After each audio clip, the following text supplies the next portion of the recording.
तूने हमें कितना प्रेम किया। हमारे प्रति अपने प्रेम की खातिर प्रभु तूने क्या क्या न सहा। तेरा प्रेम हमें तेरी ओर आकर्षित करता है। तेरे इस प्रेम में प्रभु हमें तू डूब जाने दे। हे प्रभु, दुख भोग के समय में अपने दैनिक जीवन के क्रूस को समझने, अपने उस दैनिक जीवन के क्रूस को गले लगाकर तेरे संग संग चलने के लिए तू हमें अनुग्रह प्रदान कर, आशीष प्रदान कर। तेरे वचनों के ऊपर मनन चिंतन करने के लिए प्रभु तू हमें कृपा प्रदान कर। प्यारे भाइयों, प्यारे बहनों, आज हम मनन चिंतन करने वाले हैं संत मत्ती का सुसमाचार अध्याय 23 वचन 1 से लेकर 12 तक। उस समय यीशु ने जनसमूह तथा अपने शिष्यों से कहा, शास्त्री और फरीसी मूसा की गद्दी पर बैठे हैं, इसलिए वे तुम लोगों से जो कुछ कहें वह करते और मानते रहो, परंतु उनके कर्मों का अनुसरण न करो, क्योंकि वे कहते तो हैं पर करते नहीं। वे बहुत से भारी बोझ बांधकर लोगों के कंधों पर लाद देते हैं, परंतु स्वयं उंगली से भी उन्हें उठाना नहीं चाहते। वे हर काम लोगों का ध्यान आकर्षित करने के लिए ही करते हैं। वे अपने तावीज चौड़े और अपने कपड़ों के झब्बे लंबे कर देते हैं। भोजों में प्रमुख स्थानों पर और सभागृहों में प्रथम आसनों पर विराजमान होना, बाजारों में प्रणाम प्रणाम सुनना और जनता द्वारा गुरुवर कहलाना, यह सब उन्हें बहुत पसंद है। तुम लोग गुरुवर कहलाना स्वीकार न करो, क्योंकि तुम्हारा एक ही गुरु है और तुम सब के सब भाई हो। पृथ्वी पर किसी को अपना पिता न कहो, क्योंकि तुम्हारा एक ही पिता है जो स्वर्ग में है।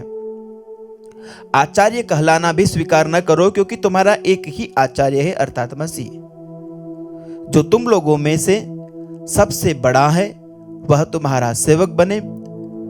जो अपने को बड़ा मानता है वह छोटा बनाया जाएगा, और जो अपने को छोटा मानता है वह बड़ा बनाया जाएगा।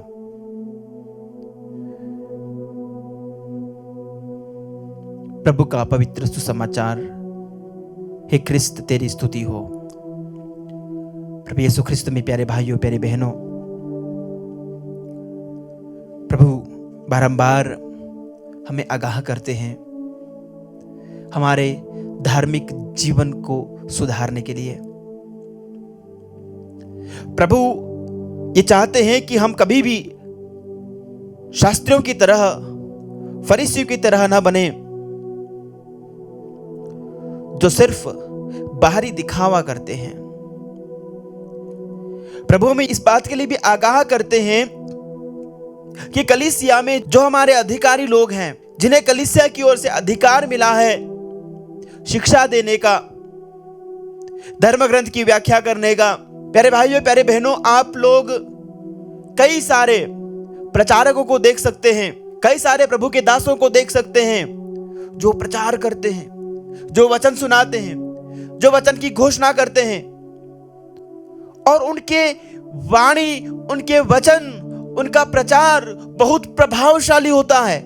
लेकिन कई बार उनकी निजी जिंदगी उसके विपरीत हो सकती है। ऐसे भी प्रचारक हो सकते हैं जिनकी जिंदगी अपने खुद के प्रचार से बिल्कुल विपरीत। यह उनकी मानवीय कमजोरी है। हम ऐसे लोगों के लिए दुआ करें, हम ऐसे प्रभु के दासों के लिए प्रार्थना करें। उनके ऊपर लांछन लगाने से अच्छा है उनके लिए दुआ करें, उनके लिए प्रार्थना करें। अपनी प्रार्थनाओं में उनको प्रभु की ओर उठाएं कि प्रभु उन्हें समझ दे, प्रभु उन्हें विवेक दे, और जिन बातों की वे घोषणा करते हैं, जिन वचनों की वे घोषणा करते हैं, उन्हें वे अपने जीवन में भी उतार सकें। और प्रभु हमें आगाह करते हैं कि तुम ऐसे लोगों की वाणी को सुनो, उनके वचनों को सुनो, उनके प्रचार को सुनो, उनके प्रवचनों को सुनो, लेकिन उनके कार्यों का अनुसरण ना करना। प्रभु हमें चेतावनी देते हैं कि हमें ऐसे लोगों के कार्यों का अनुसरण नहीं करना है जो कहते तो हैं लेकिन करते नहीं। प्यारे भाइयों, प्यारे बहनों, यदि वास्तव में कोई अच्छा अनुकरणीय व्यक्ति है, कोई प्रभु का दास है, तो उसका अनुकरण कीजिएगा, कोई हर्ज नहीं।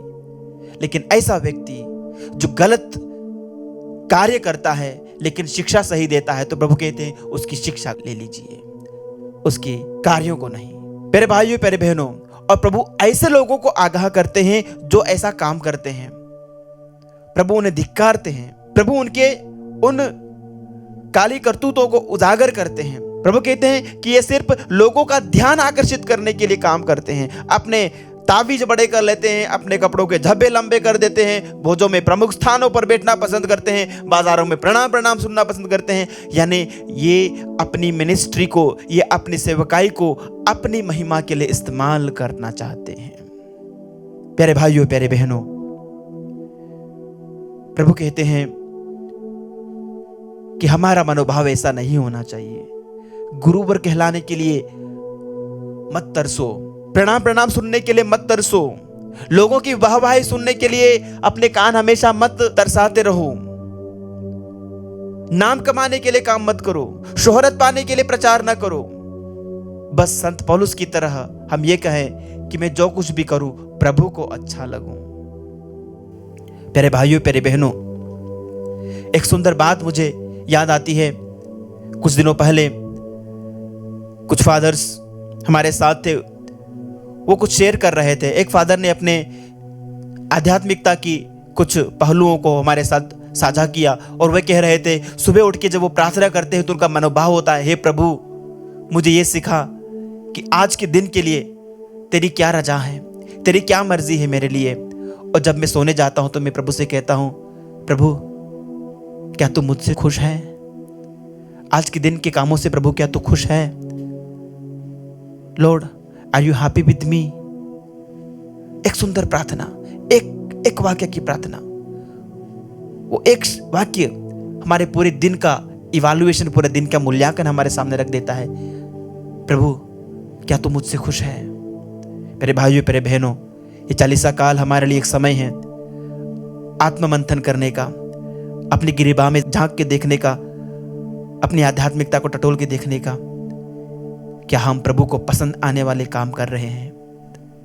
क्या हम प्रभु से जब ये पूछें कि प्रभु क्या तू मुझसे खुश है, तो प्रभु ये कह पाएगा कि हाँ तू मेरा प्रिय पुत्र है, मैं तुझ पर अत्यंत प्रसन्न हूं। आमीन।